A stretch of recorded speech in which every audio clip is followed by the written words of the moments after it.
আজ যে আমি পরীক্ষা দিতাম গেছি, তো পরীক্ষার হলে ঢুকানোর আগে আমি নিজে প্রশ্ন করতাম আছি, আসলে আমি পরীক্ষার হলে ঢুকতাম আছি কিলে আমি লেখমু গীতা।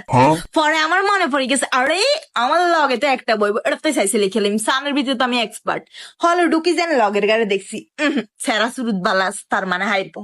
যেন সৃজনশীল প্রশ্নটা দিছে, আমি তার প্রথম সৃজনশীলের আপু 1 নম্বর সৃজনশীল কও পারেননি, পারে না। 2 নম্বর সৃজনশীলের কও পারেননি, পারে না। এই মতে আমি তার 12টা জিজ্ঞেসি, একটাও পারে না। গুড, ফাটাফাটি, ফ্যান্টাস্টিক। যাক, বই রয়েছি।